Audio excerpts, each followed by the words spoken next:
Assalamualaikum warahmatullahi wabarakatuh. Selamat siang teman-teman, selamat pagi atau selamat malam ya buat teman-teman kelas malam. Hari ini pertemuan pertama saya akan membahas mengenai metode penelitian desain. Ini adalah materi disiapkan oleh Ibu Winnie Gunarti. Kita mulai dari pembahasan apakah penelitian itu. Penelitian, neliti gitu ya, neliti itu diambil dari bahasa Inggris, research, riset bahasa Indonesianya. Artinya apa sih? Kegiatan menemukan suatu jawaban terhadap masalah.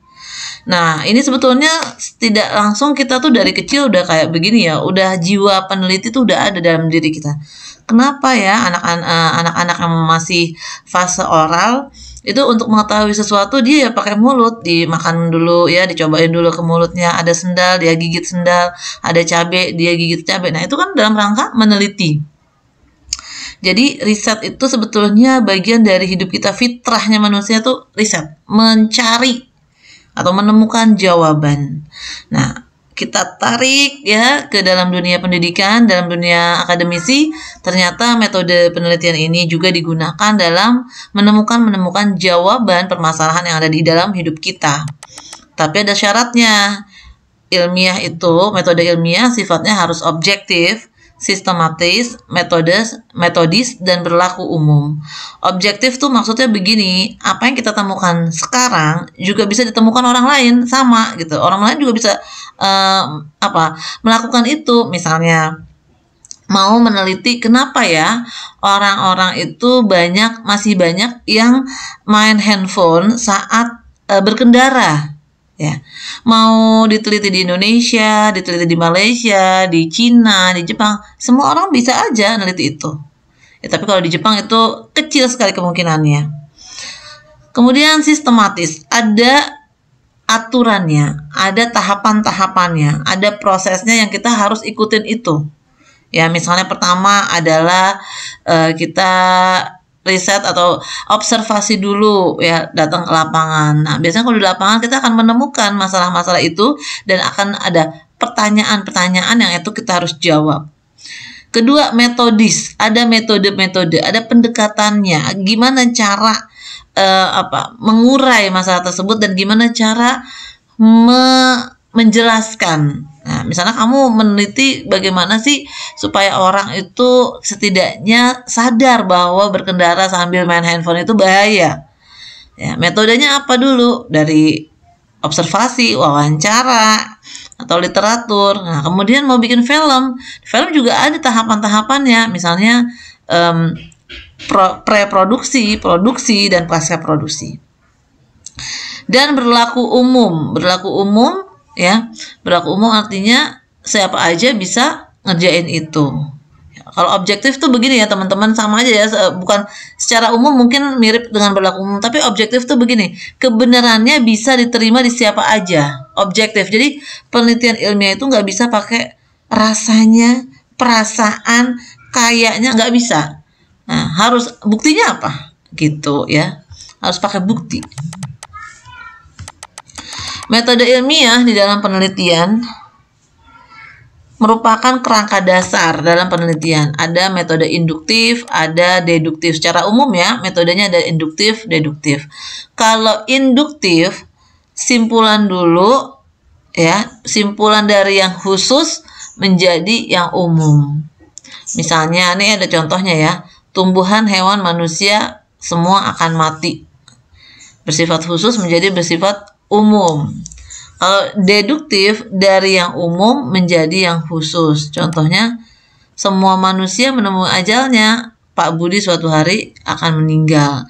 Jadi begitu. Jadi kalau misalnya kita tarik lagi dengan DKV, misalnya yang dari bersifat khusus menjadi umum.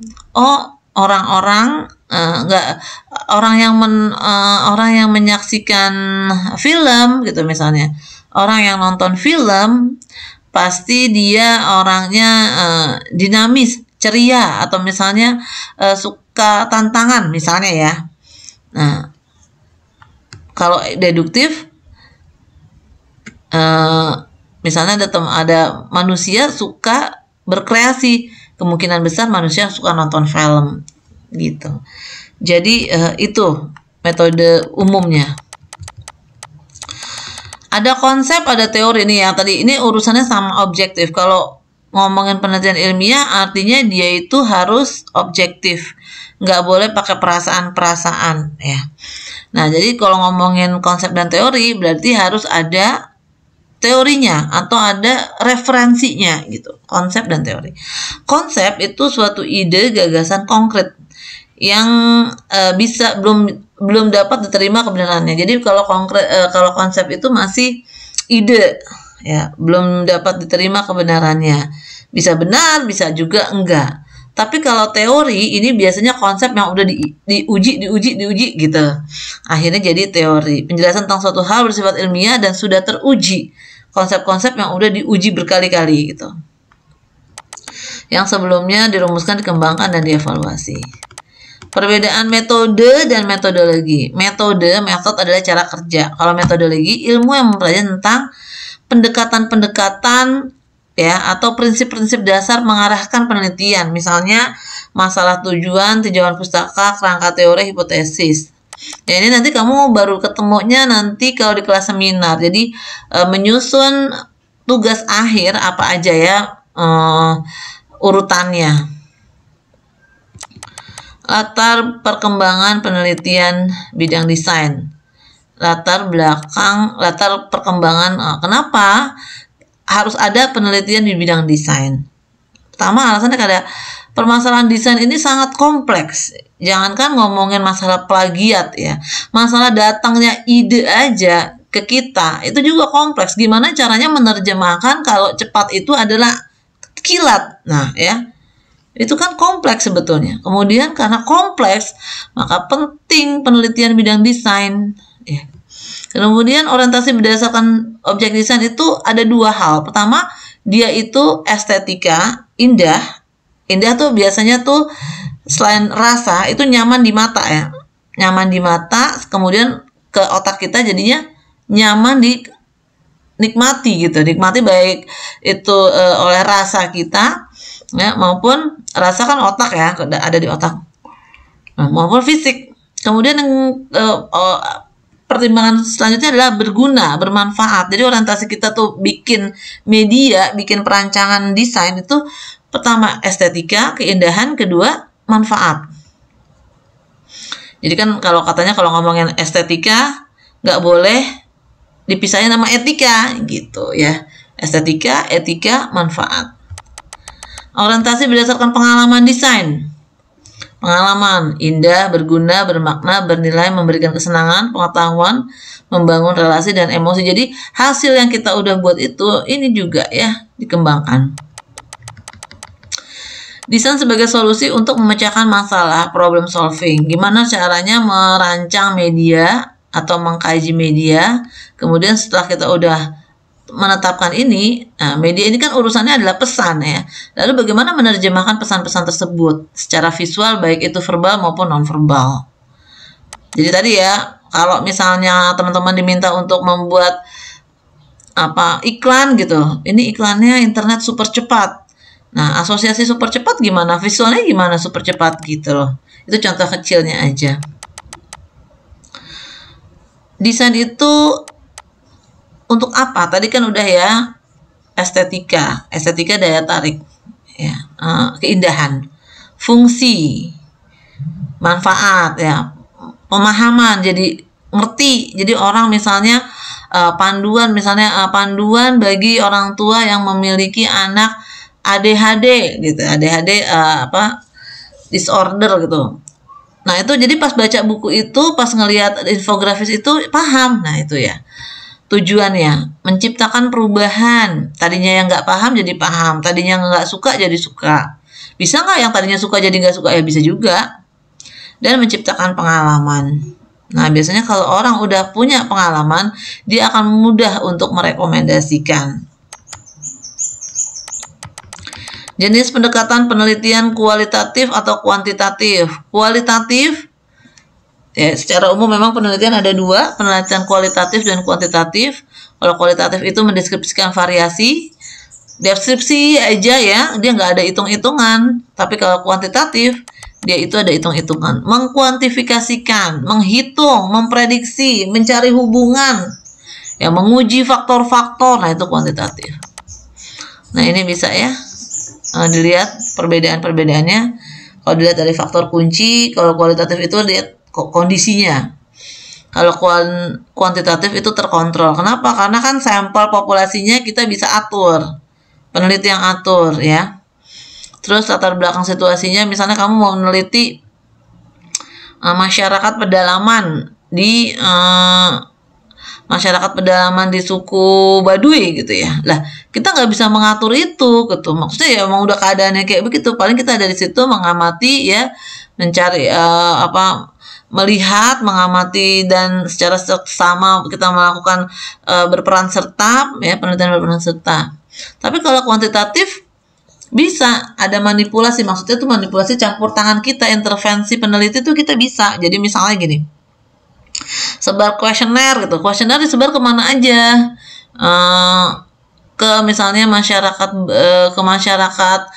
ke segmentasi remaja tuh yang mana gitu, remaja di breakdown lagi nih, remaja yang tinggal di Ranco ya, yang tinggal di Ranco tuh remaja range usia berapa tuh ya, bisa nggak kalau misalnya ternyata di luar range usia ya, bisa aja ya, kalau masih dalam remaja misalnya. Jadi ini perbedaannya ya teman-teman, takutnya kalau dijelasin panjang nggak cukup waktunya.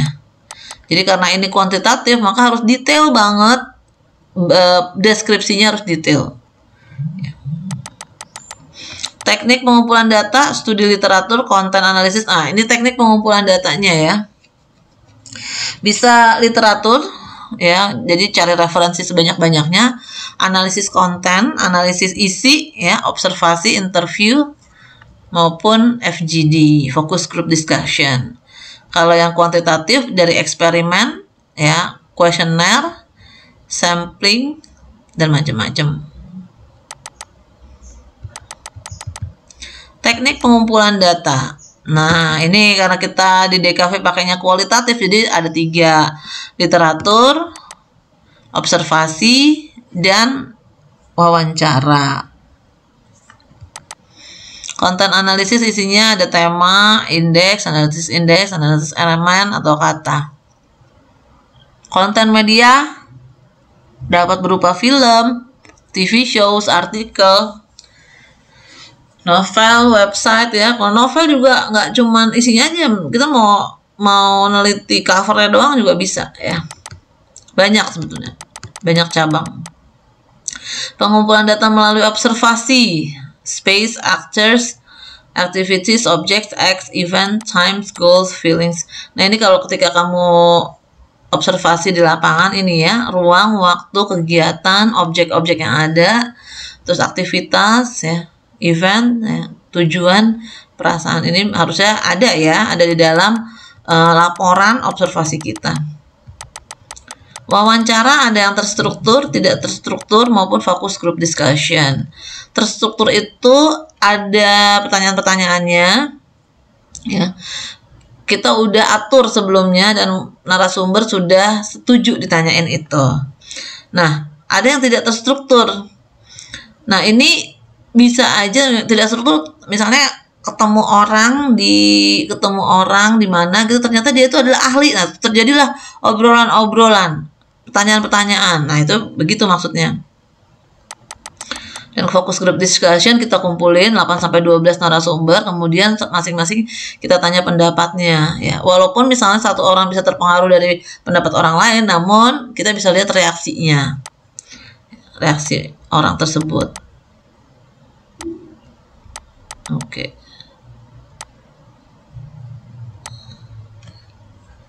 Ini udah ya, terus mana lagi? Objek penelitian untuk pola pengkajian media. Lakukan observasi terhadap media informasi. Ini kalau jadi di DKV itu ada 2 pola perancangan dan pola pengkajian.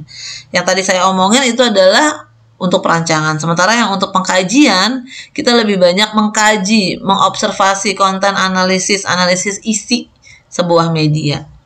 Ya, jadi bisa nggak masalah itu timbul misalnya dari kebiasaan-kebiasaan kita, kayak kenapa ya orang tuh kok sekarang nggak lagi nonton TV, nontonnya YouTube gitu misalnya. Nah, sekarang kalau mau bikin konten YouTube, apa yang harus kita pikirin? Mana konten-konten YouTube yang menjadi viral atau dia punya viewers tinggi? Kita mau lihat apa sih yang menyebabkan tuh viewers tinggi? Apakah orangnya, narasumbernya, gitu, kontennya, atau thumbnailnya, gitu. Nah, terus teman-teman mau mengkaji itu channelnya siapa atau videonya siapa, itu boleh. Ya, itu misalnya loh ya.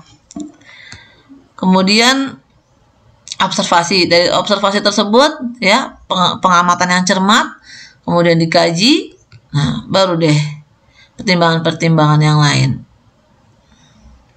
Media informasi ya, dari lihat misalnya kamu mau lihat media tersebut dari sudut pandang atraktivitasnya, bagian mana yang jadi daya tarik gitu ya, atau mau lihat dari karakternya ya, atau mau lihat juga dari misalnya elemen desainnya atau kekuatan visualnya dan lain-lain. Oke teman-teman, mudah-mudahan bermanfaat. Terima kasih atas perhatiannya. Kita lanjut di kelas. Assalamualaikum warahmatullahi wabarakatuh.